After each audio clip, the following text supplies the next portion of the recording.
ETV ప్రేక్షకులకి నమస్కారం. Triple state agents of శుభమస్తు కార్యక్రమానికి స్వాగతం. ఈనాడు శుభమస్తు కార్యక్రమంలోని గ్రహఫల మంచంలో గ్రహాల యొక్క స్థితిగతులు, వాటి యొక్క శుభాశుభ ఫలితాల గురించి పరిశీలిద్దాం. అలాగే ఈరోజు 12 రాశుల వారు గురువారం సందర్భంగా శ్రీ షిరిడి సాయిబాబాని దుర్ముఖి నామ సంవత్సరం రేపటి నుంచి ప్రారంభమవుతోంది కాబట్టి సకల శుభాలు కూడా కలగాలని, ఏ రకంగా పూజించాలి, ఎటువంటి నైవేద్యాలు స్వామికి నివేదించాలి అనేటువంటి అంశాలతో పాటు ముఖ్యంగా 12 రాశుల వారు ఈరోజు చేపట్టవలసినటువంటి కార్యక్రమాలు ఏమిటో కూడా పరిశీలిద్దాం. ముందుగా నేటి పంచాంగ వివరాలు. శ్రీ మన్మథనామ సంవత్సరం పాల్గొన మాసం, ఉత్తరాయణం, శిష్య ఋతువు. ఈరోజు తిథి అమావాస్య. సామాన్య కార్యక్రమాలకి, పునః ప్రయత్నాలకి మాత్రమే పనికి వస్తుంది. అలాగే వారం లక్ష్మీ వారం లేదా గురువారం. ఈరోజు చేపట్టేటువంటి ఆధ్యాత్మిక కార్యక్రమాలు, పుణ్య కార్యక్రమాలు, గోసేవ, శనగలు దానం బృహస్పతి ద్వారా ఏర్పడేటువంటి ప్రతికూలతని దూరం చేస్తుంది. బృహస్పతి సంపూర్ణ శుభగ్రహం కాబట్టి ఈరోజు చేపట్టేటువంటి మంచి కార్యాలన్నీ కూడా భవిష్యత్తులో ఉత్తమ ఫలితాలను కలిగిస్తాయి. ఇక ఈరోజు నక్షత్రం రేవతి నక్షత్రం. ఈ రేవతి నక్షత్రంలో ఈరోజు పుట్టేటువంటి వారికి 4వ పాదంలో పుట్టినట్టయితే దోషం, శాంతి తప్పనిసరి. ఈ రేవతి నక్షత్రంలో ఈరోజు పుట్టేటువంటి వారికి బుధ మహాదశతోటి ప్రారంభమవుతుంది. ప్రస్తుతం బుధుడు యొక్క స్థితి మేషక్షేత్ర స్థితి. ఇది అనుకూల లగ్నాల్లో ఆధిపత్యత శుభుడైనప్పుడు యోగాన్ని కలిగించడంలో సమర్థత కలిగినటువంటి గ్రహం. ఇక గ్రహాల యొక్క స్థితిగతులను కనుక పరిశీలించినట్లయితే రవిచంద్రుల యొక్క స్థితి మీనక్షేత్ర స్థితి. ఇక్కడ రవికి బృహస్పతితో పరివర్తన యోగం కూడా ఉంది. ఈ పరివర్తన దిశలో ఆధిపత్యత శుభుడైనప్పుడు చక్కటి యోగాన్ని, యోగ్యతని, ఐశ్వర్యాన్ని కలిగిస్తాయి. ఇక ఈరోజు 12 రాశుల వారికి ఏర్పడేటువంటి శుభాశుభ ఫలితాలను పరిశీలిద్దాం. ముందుగా మేషరాశి. ఈరోజు మేషరాశి వారిని పరిశీలించినట్లయితే సౌమ్యంతో కూడినటువంటి కార్యక్రమ నిర్వహణ కొనసాగించగలుగుతారు. ధీశక్తితో కూడినటువంటి కార్యక్రమాలు వ్యాపారపరంగా పనికి వస్తాయి. ఆర్థిక వ్యవహారాల్లో విజయాన్ని కలిగిస్తాయి. నూతన ఉద్యోగ ప్రయత్నాల్లో ప్రోత్సాహం లభిస్తుంది. గృహ సంబంధిత కార్యక్రమాల్లో ఏర్పడినటువంటి ఆటంకాలని సవరించుకునేటువంటి అవకాశాలు కూడా దగ్గరవుతాయి. బాధ్యతలు బాగా పెరుగుతాయి. చేపట్టేటువంటి కార్యక్రమాల్లో ప్రోత్సాహం లభిస్తుంది. విద్యార్థులకి ఆశించినటువంటి ప్రయోజనాలు దక్కుతాయి. ఉద్యోగస్తులు శుభవార్తలు వింటారు. కార్మిక రంగం వారికి చేపట్టేటువంటి కార్యక్రమాల్లో ప్రోత్సాహం లభిస్తుంది. పారిశ్రామిక రంగం వారికి ఆర్థిక వ్యవహారాల్లో ఏర్పడినటువంటి అలజడి తగ్గుతుంది. వ్యాపార రంగం వారు అనుకున్నవి సాధించగలుగుతారు. ఈ రోజు మీ అదృష్ట సంఖ్య 5. ఆకుపచ్చ వర్ణం రక్షణకి దోహదపడుతుంది. ఆహ్లాద పరిస్థితులను కలిగిస్తుంది. రేపటి నుంచి ప్రారంభమయ్యే శ్రీ దుర్ముఖి నామ సంవత్సరం విజయవంతం కావటానికి మేషరాశి వారు ఈ రోజు శ్రీ షిరిడి సాయిబాబాని విభూతితో అర్చించి గోధుమ రొట్టెల్ని నైవేద్యంగా నివేదించడం ద్వారా శుభ పరిణామాలని ఆహ్వానించగలుగుతారు. ఆర్థిక ప్రయత్నాలు ఈ రోజు మీకు లాభదాయకం. ఈ రోజు వృషభ రాశి వారిని పరిశీలించినట్లయితే ఉద్యోగ సంబంధిత కార్యక్రమాల్లో ప్రోత్సాహాన్ని పెంపొందింప చేసుకోగలుగుతారు. గతంలో ఆగిపోయినటువంటి పనులు తిరిగి ఊపందుకుంటాయి. నూతన కార్యక్రమాల విషయంలో ఏర్పడినటువంటి పొరపాట్లను సవరించుకునేటువంటి అవకాశాలు దగ్గరవుతాయి. ఆర్థిక వ్యవహారాల్లో మెరుగైనటువంటి మార్పులకే చేపట్టేటువంటి ప్రయత్నాలు పారిశ్రామిక రంగం వారికి కలిసి వస్తాయి. వ్యాపార దక్షత వ్యాపార రంగం వారికి పెరుగుతుంది. అనిశ్చితి ఆర్థికంగా ఉన్నప్పటికీ సాఫ్ట్వేర్ రంగం వారు కార్యక్రమాలను నెట్టుకు రాగలుగుతారు. అభివృద్ధికే చేపట్టేటువంటి కార్యక్రమాల్లో వైద్య వృత్తి వారికి ప్రోత్సాహం లభిస్తుంది. మహిళలు శుభవార్తలు వింటారు. ప్రాధాన్యత పెరుగుతుంది. ప్రాముఖ్యతను సంతరించుకునేటువంటి అంశాలు గృహరీత్యా ఆనందాన్ని కలిగిస్తాయి. ఈ రోజు మీ అదృష్ట సంఖ్య 3. పసుపు వర్ణం త్వరితగతిన శుభాలను కలిగిస్తుంది. రేపటి నుంచి ప్రారంభమయ్యేటువంటి శ్రీ దుర్ముఖి నామ సంవత్సరం జయప్రదం కావటానికి వృషభ రాశి వారు ఈ రోజు శ్రీ షిరిడి సాయిబాబాని చామంతులతో పూజించి చెరుకు రసం నైవేద్యంగా నివేదించడం ద్వారా సాహస నిర్ణయాల ద్వారా విజయాలు సాధించగలుగుతారు. వ్యాపార ప్రయత్నాలు ఈరోజు మీకు సానుకూలం. ఈ రోజు మిథున రాశి వారిని పరిశీలించినట్లయితే లాభదాయకమైనటువంటి కార్యక్రమ నిర్వహణ వ్యాపారపరంగా కొనసాగుతుంది. ఆర్థిక వ్యవహారాల్లో కూడా మెరుగైనటువంటి మార్పులు చోటు చేసుకుంటాయి. శత్రు భీతి తగ్గుతుంది. కోర్టు సంబంధిత వ్యవహారాల్లో విజయాలు సాధించగలుగుతారు. ఉద్యోగ సంబంధిత ప్రయత్నాలు కూడా ఉపకరిస్తాయి. నూతన కార్యక్రమాలను వ్యాపార రంగం వారు ప్రారంభించగలుగుతారు. లాభాలతో కూడినటువంటి కార్యక్రమ నిర్వహణ వృత్తిపరంగా సంతోషాన్ని కలిగిస్తుంది. పారిశ్రామిక రంగం వారికి నూతన ఆలోచన విధానంతో కూడినటువంటి కార్యక్రమాలని అమలు చేయగలుగుతారు. అభివృద్ధికి చేపట్టేటువంటి కార్యక్రమాలు సాఫ్ట్వేర్ రంగం వారికి కలిసి వస్తాయి. ఆదాయాన్ని పెంపొందింప చేసుకునేటువంటి మార్గాలు వైద్య వృత్తి వారికి లాభిస్తాయి. ఈ రోజు మీ అదృష్ట సంఖ్య 1. ఎరుపు వర్ణం ధైర్యాన్ని కలిగిస్తుంది. రేపటి నుంచే ప్రారంభమయ్యే శ్రీ దుర్ముఖి నామ సంవత్సరం విజయప్రదం కావటానికి మిథున్ రాశి వారు ఈ రోజు శ్రీ షిరిడి సాయిబాబాని అక్షింతలతో పూజించి పాయసాన్ని నైవేద్యంగా నివేదించడం ద్వారా లాభదాయకమైనటువంటి కార్యక్రమ నిర్వహణ, తద్వారా విజయాలు చేతికందుతాయి. సాహస నిర్ణయాలు ఈ రోజు మీకు సానుకూలం. ఈ రోజు కర్కాటక రాశి వారిని పరిశీలించినట్లయితే ఆర్థిక సంబంధిత లావాదేవీలు కలిసి వస్తే నూతన ఉద్యోగ ప్రయత్నాల ద్వారా ఆశించినటువంటి ప్రయోజనాలను పొందగలుగుతారు. కార్యదీక్ష కార్యక్రమాల్లో పెరుగుతుంది. అనుకున్నవి సాధించాలనేటువంటి పట్టుదల విద్యార్థులకి పెరుగుతుంది. నూతన కార్యక్రమాలను వేగవంతంగా ప్రారంభించగలుగుతారు. మహిళలు విలువైనటువంటి వస్తు కొనుగోలు వంటివి ఆనందాన్ని కలిగిస్తాయి. నూతన కార్యక్రమాలు గృహరీత్యా కూడా చేపట్టగలుగుతారు. ఉద్యోగస్తులు శ్రమతో కూడినటువంటి విజయాలు వృత్తిపరంగా సాధించగలుగుతారు. నూతన కార్యక్రమాలు క్రీడారంగం వారికి ఆనందాన్ని కలిగిస్తాయి. ఆర్థికపరమైనటువంటి అంశాలు వైద్య వృత్తి వారికి కలిసి వస్తాయి. నూతన వ్యవహారాల్లో ఏర్పడినటువంటి కార్యక్రమాన్ని సాఫ్ట్వేర్ రంగం వారు పూర్తి చేయగలుగుతారు. ఈ రోజు మీ అదృష్ట సంఖ్య 2. తెలుపు వర్ణం ప్రశాంతతను పెంచుతుంది.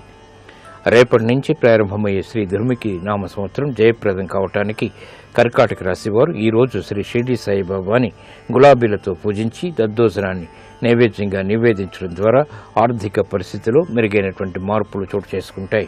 ఆర్థిక లావాదేవీలు, సంభాషణలు, ప్రక్రియలు ఈ రోజు మీకు అనుకూలం.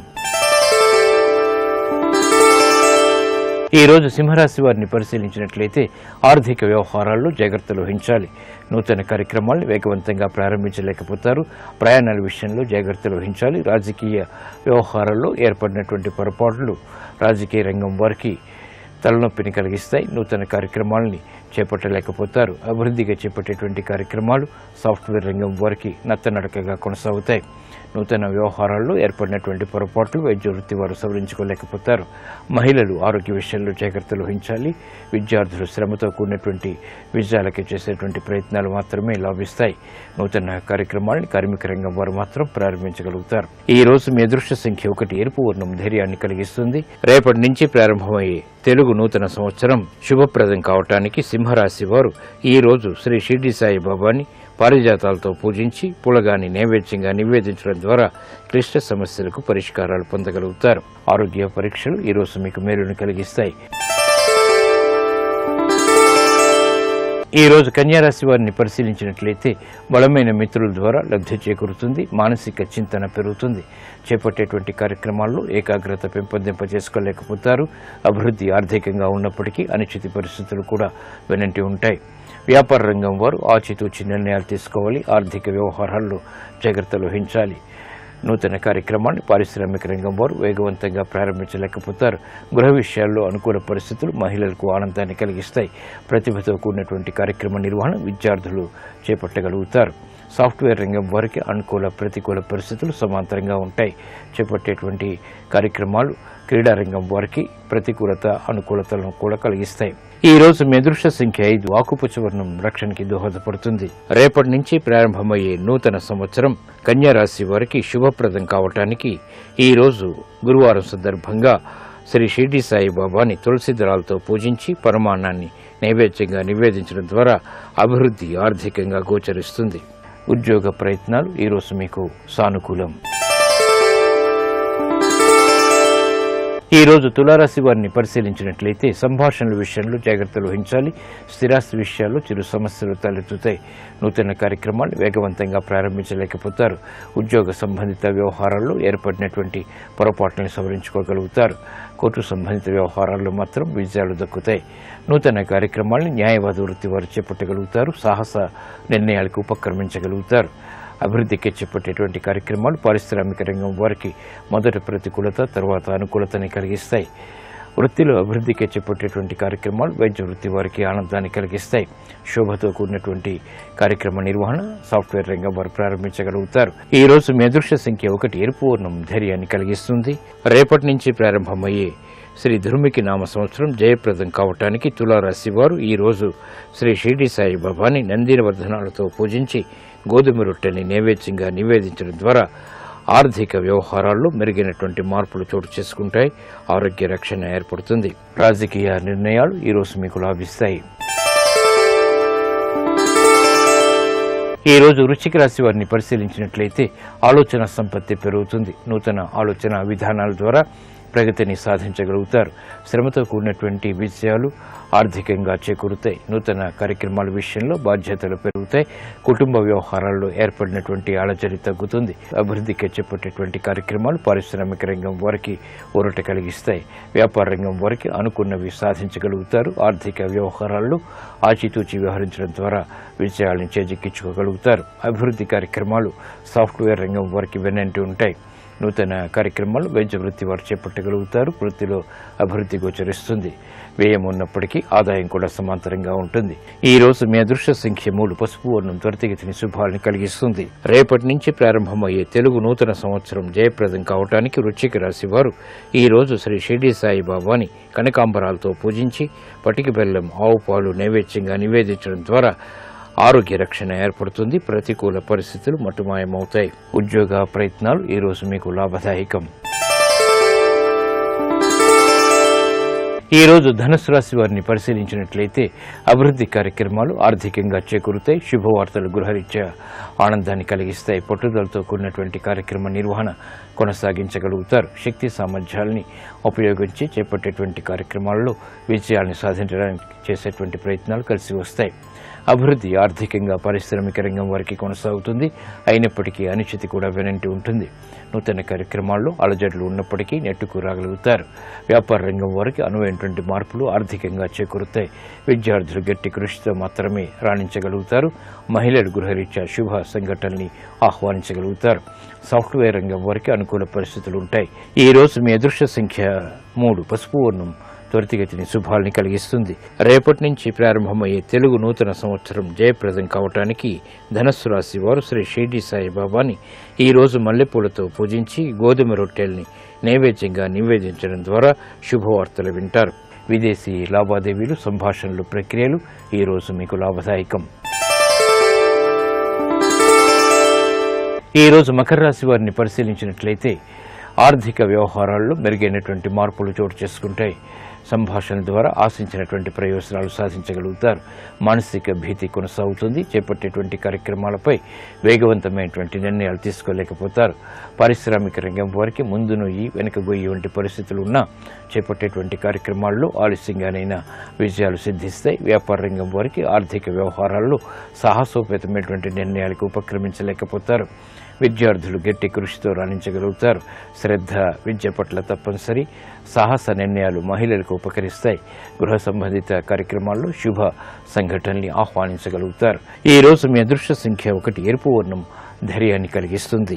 రేపటి నుంచి ప్రారంభమయ్యే శ్రీ దుర్ముఖి నామ సంవత్సరం జయప్రదం కావటానికి మకర రాశి వారు ఈ రోజు శ్రీ షిరిడి సాయి బాబాని విభూతితో అర్చించి పెరుగన్నాన్ని నైవేద్యంగా నివేదించడం ద్వారా ఆర్థిక వ్యవహారాల్లో వేగవంతమైన అనుకూల మార్పులు చేకూరుతాయి. ఆర్థిక ప్రయత్నాలు ఈ రోజు మీకు లాభదాయకం. ఈ రోజు కుంభరాశి వారిని పరిశీలించినట్లయితే ఆరోగ్య విషయంలో ప్రతికూల పరిస్థితులు ఉన్నప్పటికీ నెట్టుకు రాగలుగుతారు. వేధిస్తున్నటువంటి సమస్యలకు పరిష్కారాలు లభిస్తాయి. సంబంధ బాంధవ్యాలు మెరుగవుతాయి. ఆర్థిక సంబంధిత లావాదేవీలు పారిశ్రామిక రంగం వారికి కలిసి వస్తాయి. వ్యాపార వ్యవహారాల్లో యుక్తితో కూడినటువంటి నిర్ణయాలు తీసుకోగలుగుతారు. స్నేహితుల ద్వారా విద్యార్థులకి లబ్ధి చేకూరుతుంది. మహిళలు విలువైనటువంటి వస్తు కొనుగోలు ద్వారా ఆనందాన్ని పెంపొందింప చేసుకోగలుగుతారు. నూతన కార్యక్రమాలు సాఫ్ట్వేర్ రంగం వారికి కలిసి వస్తాయి. ప్రణాళికలు రాజకీయ రంగం వారు అమలు చేయగలుగుతారు. వ్యవసాయ రంగం వారికి అభివృద్ధి గోచరిస్తుంది. ఈ రోజు మీ అదృష్ట సంఖ్య 6 తెలుపు వర్ణం ప్రశాంతతను పెంచుతుంది. రేపటి నుంచి ప్రారంభమయ్యే తెలుగు నూతన సంవత్సరం జయప్రదం కావటానికి కుంభరాశి వారు శ్రీ షిరిడి సాయి బాబాని పసుపు కుంకుమతో అర్చించి క్షీరాన్నాన్ని నైవేద్యంగా నివేదించడం ద్వారా అవమానకర సంఘటనలు మటుమాయమవుతాయి. ఉద్యోగ ప్రయత్నాలు ఈ రోజు మీకు లాభదాయకం. ఈ రోజు మీనరాశి వారిని పరిశీలించినట్లయితే ఆరోగ్య విషయంలో జాగ్రత్తలు పాటించాలి. ఆర్థిక అభివృద్ధి గోచరిస్తుంది. నూతన కార్యక్రమాలను వేగవంతంగా ప్రారంభించగలుగుతారు. అలసత్వంతో కూడినటువంటి కార్యక్రమాలని వైద్య వృత్తి వారు చేపట్టగలుగుతారు. అయినప్పటికీ విజయాలు కూడా ఆలస్యంగానైనా పొందగలుగుతారు. నూతన కార్యక్రమాలు కార్మిక రంగం వారు ప్రారంభించగలుగుతారు. అభివృద్ధికి చేపట్టేటువంటి కార్యక్రమాలు వ్యాపార రంగం వారికి కొంతవరకు కలిసి వస్తాయి. క్రీడారంగం వారికి ఆశించినటువంటి ప్రయోజనాలు వృత్తిలో లభిస్తాయి. ప్రగతిని విద్యార్థులు సాధించగలుగుతారు. మహిళలు శ్రమతో కూడినటువంటి విషయాలు గృహరీత్యా పొందగలుగుతారు. ఆనందకర పరిస్థితులు గృహరీత్యా కొనసాగుతాయి. ఈ రోజు మీ అదృష్ట సంఖ్య 9. ఎరుపు వర్ణం ధైర్యాన్ని కలిగిస్తుంది. రేపటి నుంచి ప్రారంభమయ్యే శ్రీ దుర్ముఖి నామ సంవత్సరం జయప్రదం కావటానికి మీనరాశి వారు ఈ రోజు శ్రీ షిరిడి సాయిబాబాని మల్లెపూలతో పూజించి పులగాన్ని నైవేద్యంగా నివేదించడం ద్వారా శుభ సంఘటనలు గృహంలో చోటు చేసుకుంటాయి. కోర్టు సంబంధిత వ్యవహారాలు, ప్రక్రియలు, సంభాషణలు ఈరోజు మీకు అనుకూలం.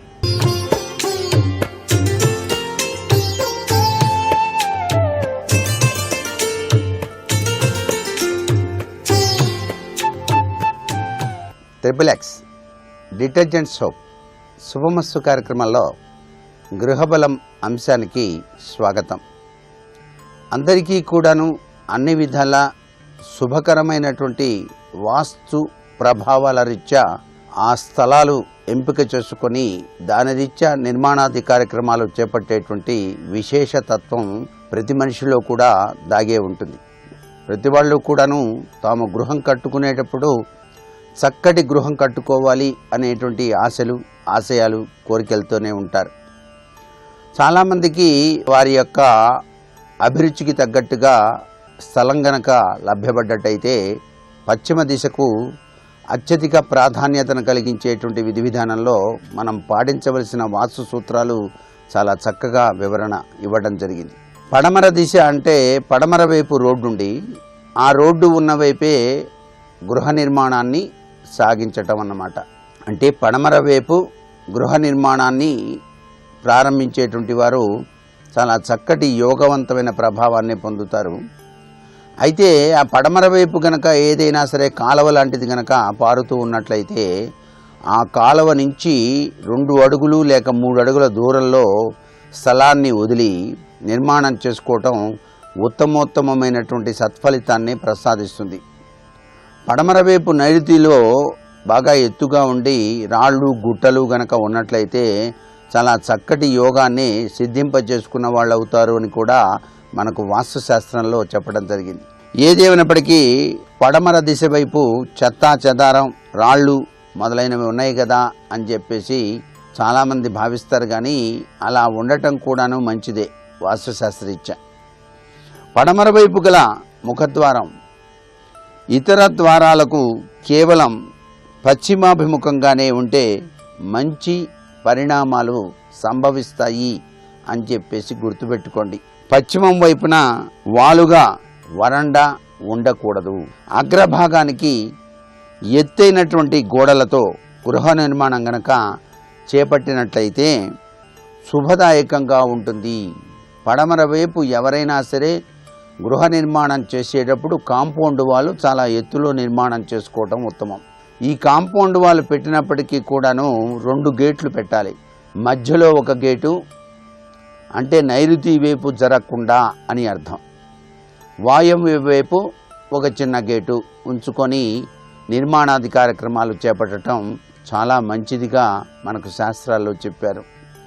పడమర వైపు గృహ నిర్మాణం చేసేటువంటి వాళ్ళు పడమర నుంచి తూర్పుకు వెళ్తాం నడిచి.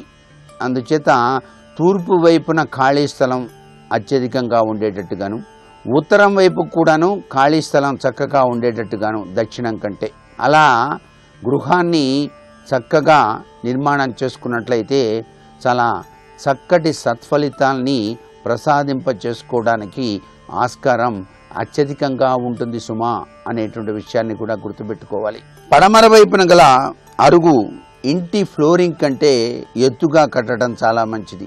ఇంటి ఫ్లోరింగ్ కట్టాం, మేము అరుగులు కడదాం అనుకుంటున్నామండి ముందు భాగాన అన్నప్పుడు ఆ అరుగులు కూడాను ఫ్లోరింగ్ కంటే ఎత్తుగా ఉండటం సర్వత్రా కూడాను శుభదాయకవంతమైన ప్రభావాన్ని కలిగింపజేస్తుంది సుమా అనేటువంటి విషయాన్ని ఇక్కడ బాగా గుర్తుపెట్టుకోవాలి.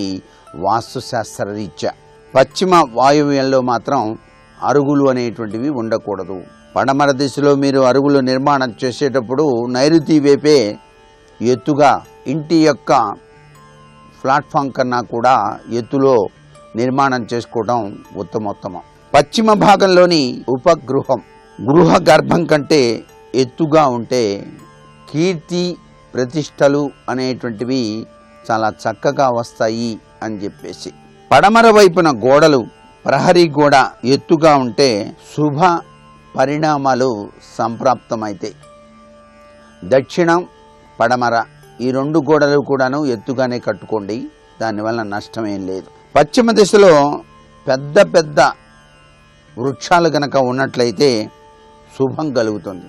శాసిద్ధంగా పడమర వైపు గృహం కట్టేవారు ఇంటిపైన ఇళ్ళు నిర్మాణం చేసుకుంటే ఇంకా చాలా మంచిది. అంటే 2 అంతస్తుల మేడ, 3 అంతస్తుల మేడ అలా గనక చేసుకున్నట్లయితే చాలా చక్కటి సత్ఫలితాన్ని సాధించడానికి ఆస్కారం ఉంటుంది. గృహస్థలం, ఆవరణ, గదులు, వరండా వీటన్నిటిలో పడమర భాగం పల్లంగా ఉన్నదనుకోండి, అప్పుడు చాలా అపకీర్తి వస్తుంది. ఆర్థికంగా కూడాను నష్టాలు వస్తాయి.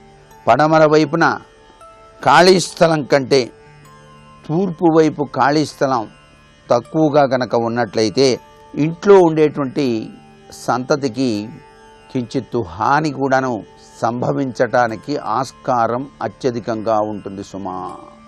అందుచేత పడమర వైపు ఎక్కువ ఖాళీ స్థలం లేకుండానే గృహ నిర్మాణం కట్టుకోండి.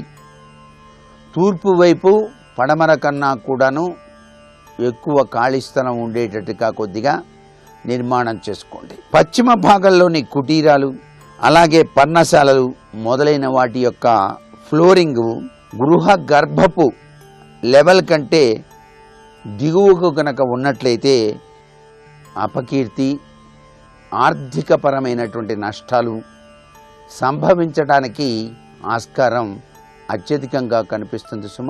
పడమర వైపున గల ద్వారం నైరుతి దిశకు ఎదురుగా ఉంటే అనారోగ్యాలు సంభవిస్తాయి. ద్వారం ఎప్పుడూ కూడాను చాలా జాగరూకతతో పెట్టాలి.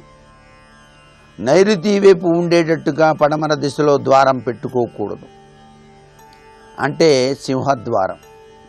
ఆ సింహద్వారం వాయువ్యంలో ఉండేటట్టుగా చక్కటి వాస్తును అవగాహన చేసుకొని సింహద్వారాన్ని ఏర్పాటు చేసుకుంటే శతవిధాల శుభదాయకవంతమైన ప్రభావాలే ఉంటాయి. కానీ అలా కాకుండా నైరుతి దిశకు ఎదురుగా గనక ఉన్నట్లయితే అనేక అనారోగ్య సమస్యలు ఉత్పన్నం అవటానికి ఆస్కారాలు అత్యధికంగా ఉంటాయి. అంతేకాకుండా పడమర వైపు ప్రధాన ద్వారం వాయువ్యముఖంగా గనక ఉన్నట్లయితే కించిత్తు వివాదాస్పద ధోరణులు కూడా, కోర్టులు సంబంధించినవి కూడా పెరగడానికి ఆస్కారం ఉంది. ఆర్థికంగా కూడాను కించిత్తు నష్టాలు వస్తాయి. పడమర వైపున గల అరుగులు గృహ గర్భపు లెవెల్ కంటే దిగువకు గనక ఉన్నట్లయితే ఆర్థిక నష్టాలు, అస్వస్థత చేకూరటానికి ఆస్కారం అత్యధికంగా ఉంటుంది. పడమర భాగం నీరు, వర్షపు నీరు పశ్చిమ దిశ వైపు నుంచి బయటకు పోతూ ఉంటే పురుషుడు అనారోగ్యానికి గురవుతాడు. అంటే ఇంటి యజమాని అనారోగ్య తత్వంలో ఉంటాడు అని. మరికొన్ని ముఖ్య విషయాలు రేపటి శుభమస్తు కార్యక్రమంలో తెలుసుకుందామా? మరి సర్వే జనా సుఖినో భవంతు.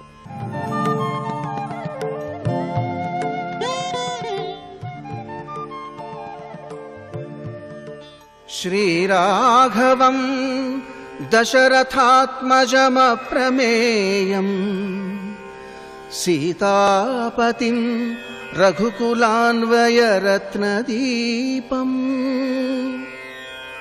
ఆజానుబాహుం అరవిందదళాయతాక్షం రామం నిశాచర వినాశకరం నమామి. కౌసల్యా సుప్రజా రామ పూర్వా సంధ్యా ప్రవర్తతే. నిద్ర లేపేటప్పుడు కారణం చెప్పి నిద్ర లేపాలి. అందుకని విశ్వామిత్రుడు కారణం చెప్తున్నాడు రాముణ్ణి నిద్ర లేపితే. పూర్వాసంధ్య, సూర్యోదయం అయిపోతోంది, నిద్రలే. ఎందుకు లేవాలి నువ్వు? పూర్వాసంధ్యా ప్రవర్తతే ఉత్తిష్ట, లే నరశార్దూల. కర్తవ్యం దైవమాహ్నికం. దైవమాహ్నికం అంటే సంధ్యావందనం చేయాలి, అర్ఘ్యం ఇవ్వాలి. లే, సూర్యోదయం అయిపోతోంది. లేవలేదనుకోండి రాముడు, ఏం చేస్తాడు విశ్వామిత్రుడు? మళ్ళీ వచ్చి ఇదే శ్లోకం చెప్తాడు. కౌసల్యా సుప్రజారామ పూర్వా సంధ్యా ప్రవర్తతే ఉత్తిష్ట నరశార్దూల కర్తవ్యం దైవమాన్నికం అంటాడు. ఇలా ఎంతసేపు చెప్తాడు అంటే ప్రాతకాల సంధ్యావందనానికి ఎంత సమయం సూర్యోదయం తర్వాత అనుమతింపబడిందో అంతసేపు చెప్తాడు. రాముడు లేవలేదనుకోండి ఏమండవు. మళ్ళీ మధ్యాహ్నం పడుకున్నాడు అనుకోండి మళ్ళీ ఇదే చెప్తాడు. మళ్ళీ మర్నాడు పడుకున్నాడు అనుకోండి ఇదే చెప్తాడు. కర్తవ్యం అన్న మాటకు అర్థం ఏమిటో తెలుసా? అవతలవాడు దాని వలన మారాడా మారలేదా సంబంధం లేకుండా నీ పని నువ్వు చేసుకుని వెళ్ళిపోవడమే, అది కర్తవ్యం. కర్తవ్యం పట్టుకుంటే శోకం ఉండదు. అక్కర్లేంది నెత్తికెట్టుకుంటే బాధ్యత. నువ్వు చెయ్యవలసింది చేసేసి ఊరుకుంటే కర్తవ్యం. కర్తవ్యాన్ని పట్టుకున్నవాడు పైకి ఎక్కుతాడు, బాధ్యతని పెట్టుకున్నవాడు సముద్రంలో పడతాడు, ఇక లేవడం.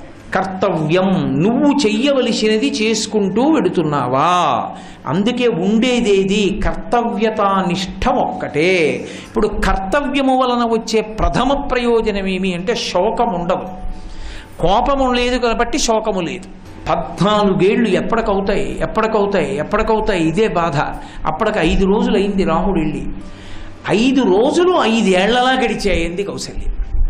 ఈ మాట మనం ఇప్పటికీ అంటాం. 3 రోజులు 3 ఏళ్లలా ఉందండి అంటాం. మనకి ఇష్టమైన వ్యక్తి దూరంగా ఉంటే. మనకి కష్టమైన వ్యక్తి వెళ్ళిపోయాడు అనుకోండి అమ్మయ్యా అంటాం. సుఖదుఖములు రెండు మనసులోంచే వస్తాయి. శోకమును పొందుట, శోకమునకు దూరమగుట కష్టము సుఖము. కాబట్టి 5 ఏళ్ళు అయినట్టుంది, ఇంకా 14 ఏళ్ళ అన్నాడు. అని కౌసల్య కౌసల్య అన్నాడు. ఆవిడ పాపం ఏడిచి పడుకుంది. కౌసల్య వింటోందనుకున్నాడు.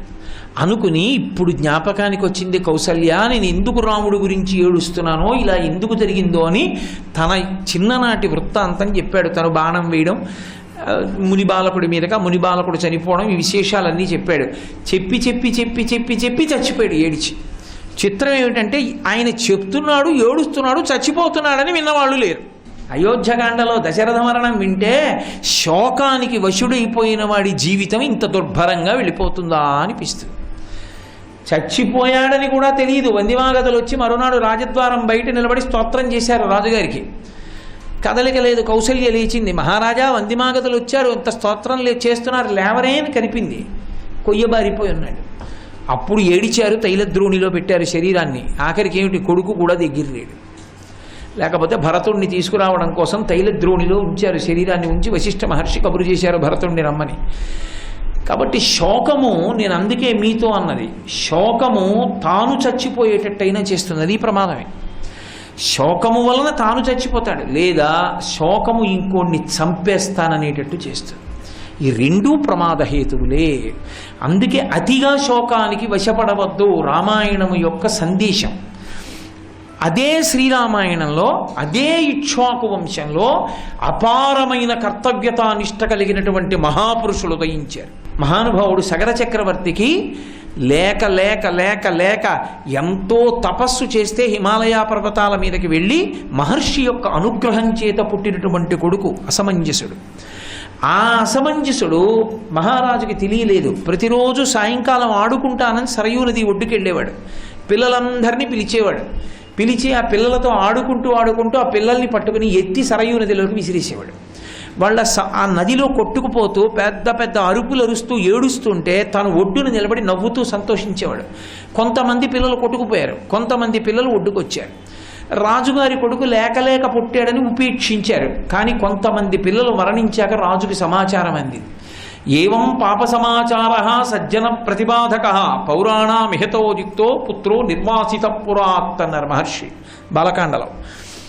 ఎప్పుడైతే తన కొడుకు రాజ్యంలో ఉన్నటువంటి ఇతరుల పిల్లల్ని సరయూ నదిలోకి విసిరేసి సంతోషిస్తున్నాడని మహారాజుకి తెలిసిందో, లేక లేక లేక లేక పుట్టిన కొడుకని కూడా చూడలేదు, నీకు దేశ బహిష్కారం విధిస్తున్నాను, వెళ్ళిపో రాజ్యం నుంచి అన్నాడు అని పంపించేశాడు. కర్తవ్యతానిష్ట. సింహాసనం మీద కూర్చుంటే పరిపాలకుడిగా తన కర్తవ్యమేమిటో తాను చేశానా అదొక్కటే. ఇప్పుడు సగర చక్రవర్తి బెంగ పెట్టుకోలేదు, బాధపడలేదు.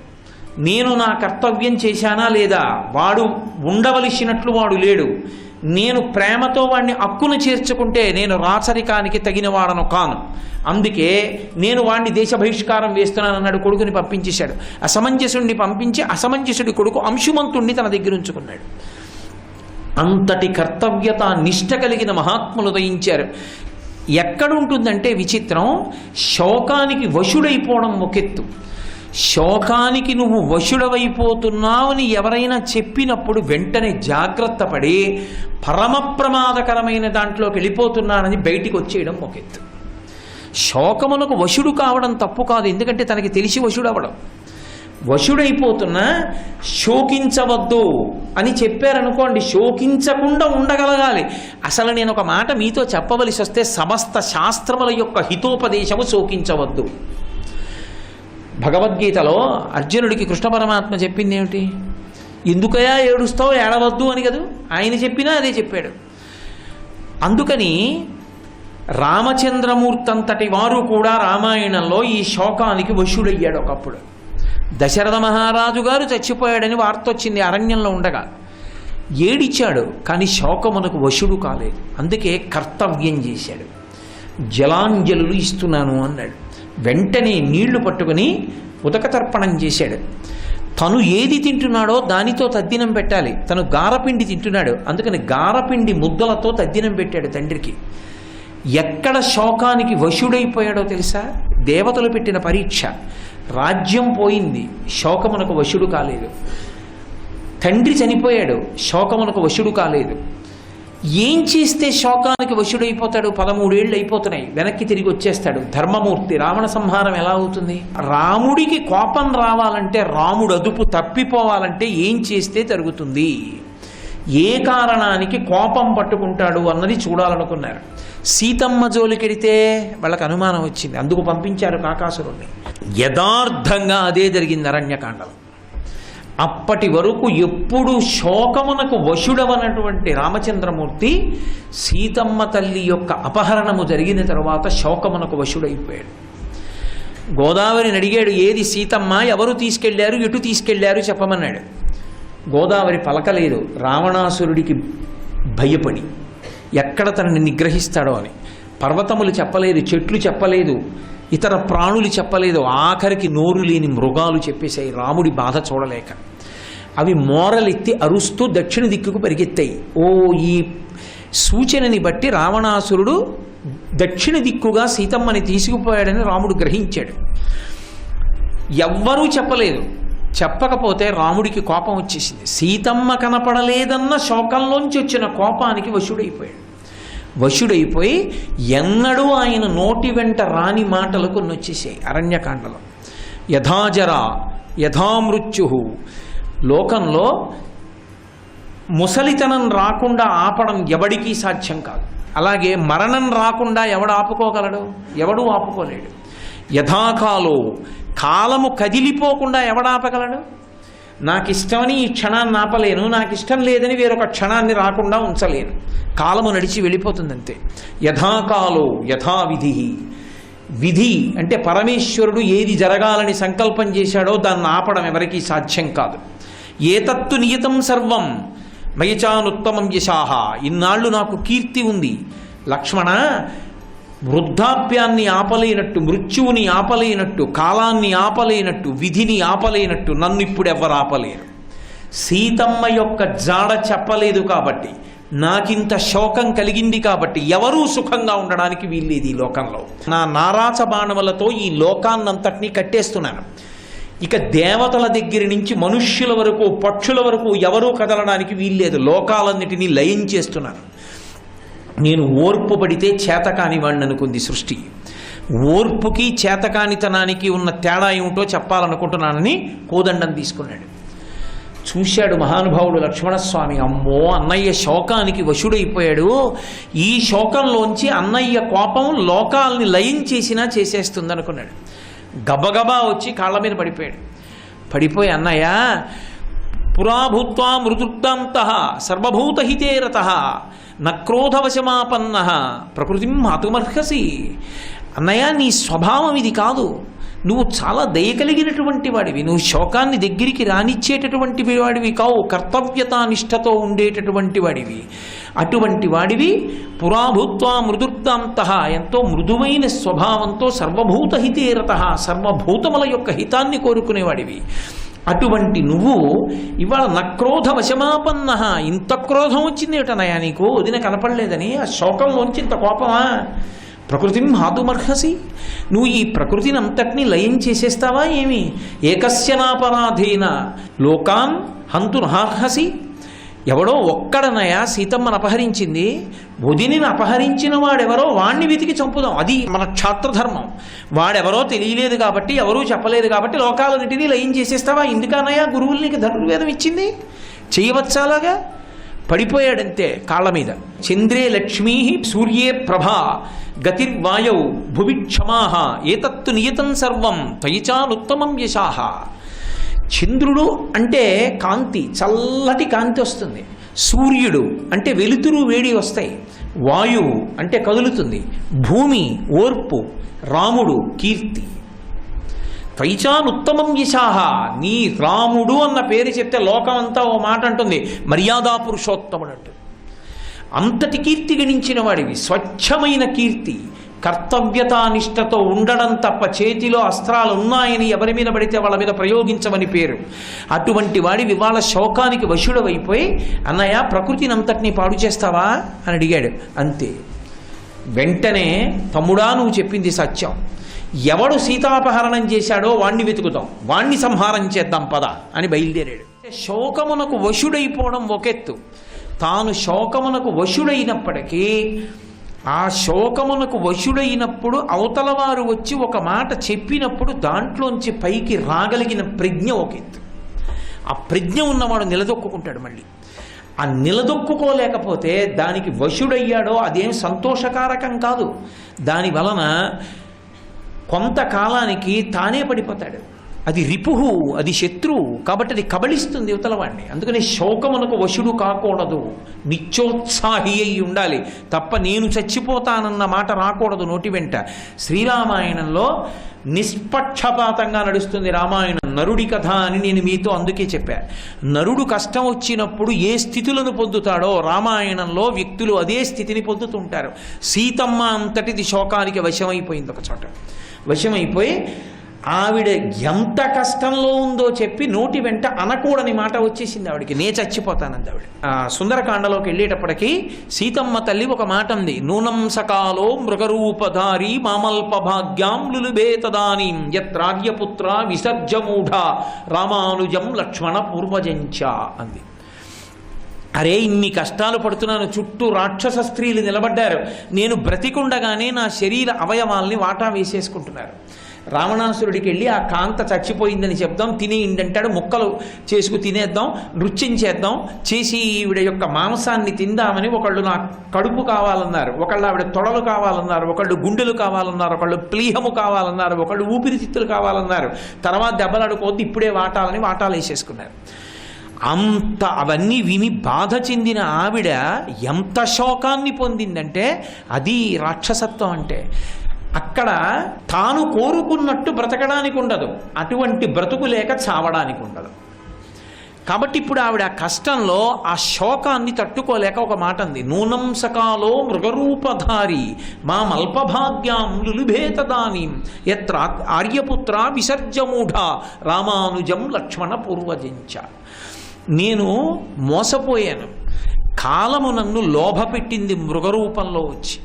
లేకపోతే అరణ్యవాసం అంతా అయిపోయి ఇంకా ఇంటికి వెళ్ళిపోయే సమయం ఆసన్నం అవుతుంటే లక్ష్మణస్వామి చెప్పాడు, వద్దమ్మా అది మాయామృగం అమ్మా అని చెప్పాడు, మారీచుడని చెప్పాడు. అయినా పర్వాలేదు, చంపి కనీసం చర్మం పట్రా అంతఃపురంలో తగిలించుకుంటానంది. ఏం చెప్పాలి, ఇంతమంది చెప్పినా వినకుండా నా బుద్ధి ఆ మాయామృగం వైపుకు వెళ్ళిపోయింది అంటే. కాబట్టి నూనం సకాలో మృగ రూపధారి మామల్ప భాగ్యాం, నాకు భాగ్యమేది రాముడితో కలిసి ఉండడానికి, అందుకే నేను ఇలా విడిపోయాను. యత్రార్యపుత్ర విసర్జమూఢ రామానుజం లక్ష్మణ పూర్వజంచ.